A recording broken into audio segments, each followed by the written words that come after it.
Kevin, did you take a chance to talk to Colin? I didn't. It's fine. Like I said, it's no rush. Just whenever. Jimmy, I'll turn the AC off after this one. Well, not You know, off. I have a sweater on now.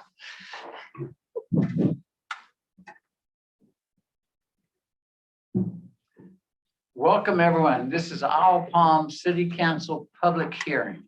Today is May 25th at 5:45 p.m. This is a public hearing concerning our budget. I'd like to call this meeting to order and acknowledge that both the press and the public were duly notified in accordance with the Freedom of Information Act. This is concerning ordinance 2021-05, an ordinance to raise revenue and adopt a budget for the city of Owl Palm, South Carolina for the fiscal year beginning July 1, 2021, and ending on June 30th, 2022. Desiree, you want to walk us through some of the highlights? Of course, I'm happy to. Very proud and happy to present to you all the proposed budget for FY22 fiscal year. This was unanimously approved by the Ways and Means Committee, was a true collaborative effort between the staff. Obviously, a big shout out to Debbie, our city treasurer, who's an absolute rock star and makes all of your vision and our dreams come true when it comes to the numbers. So I do want to recognize her hard work and long hours for preparing this document. Also want to say thank you to the chair of Ways and Means, Philip Pounds, for your leadership and really helping us through this process and really guiding the discussion among council for visioning for the FY22 budget. Happy to announce that the proposed budget does not contemplate a property tax increase.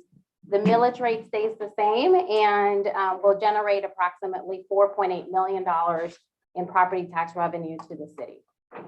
The general fund revenues are approximately 11.7 million, which represents an 11% increase from the FY21 budget, but only a 2% increase from actual FY20, excuse me. You may recall that the FY21 revenue budget was very conservative due to concerns related to the pandemic and its impact on our financial health. General fund expenditures are $12.4 million, which is about 10% ahead of the FY21 budget. The $667,000 difference is covered with net transfers in from tourism funds. The general fund revenue increase is due primarily to budgeted increases in local option sale taxes and license and permit fees. Both are driven by current strong economic activity that is expected to continue through in FY22. Expenditure increases are primarily due to wages, fringes, and IT. Total personnel costs represent 71% of the general fund expenditures, and which would be about 41% of total city expenditures. The proposed budget includes about $400,000 in new revenues related to the new Wild Dunes Hotel and $92,000 related to the first year of the new restaurant at the Owl Palms Marina. The budget includes about $5.7 million in tourism fund revenues. That includes hospitality, state accommodations tax, municipal accommodations, and the beach preservation funds. This represents an increase of 55% over the conservative FY21 budget, again, reflecting tourism recovery on the island and the impact of the new hotel at Wild Dunes. The transfers in from tourism funds to the general fund are $1,062,000, which is consistent with tourism contributions from previous years to support tourism impacted services like public works and public safety. I want to highlight a couple of initiatives and capital projects that are funded through the FY22 budget.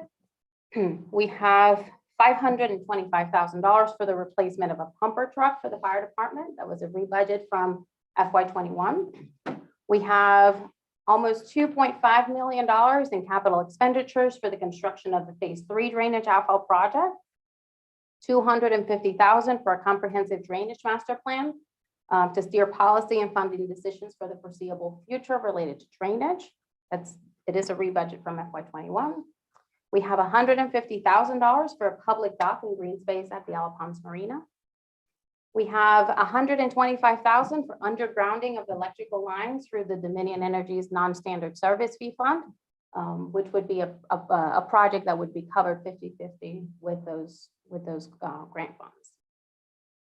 In the police department, we have funds to transition from a 40 caliber handgun to a 9 millimeter caliber handguns. They're also purchasing simulation or simunition training pistols and rounds and training masks for training. We have $100,000 to purchase license plate readers that sync up to the Flowbird app to assist with enforcement, and something that will be able to transition when the city transitions to paid parking in other areas of our community. We have $131,000 to address recommendations from the wage and compensation study. $250,000 to maintain, renovate, and construct beach access paths. That's an increase of $150,000 from prior years, which reflects a new focus in increasing beach access and including ADA compliance. We have $25,000 for grant writing services to address potential opportunities in the federal and state government funding programs. $290,000 for the replacement of the fire department's self-contained breathing apparatus. The city, through this budget, continues to proactively address deferred maintenance in city buildings and city facilities, and we have included about $300,000 in the budget to address that this FY '22 year. We have $34,000 for new agendas and video software, and $65,000 for a new audiovisual system for council chambers. The FY '22 budget also proposes $60,000 for public relations and social media strategy consulting, $12,000 for the employee appreciation event, which we are so happy to return this year after last year's cancellation due to the pandemic.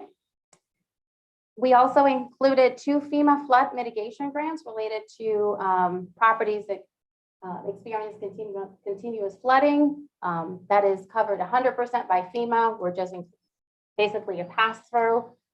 We've been helping so far two property owners with that, and those funds are included in FY '22.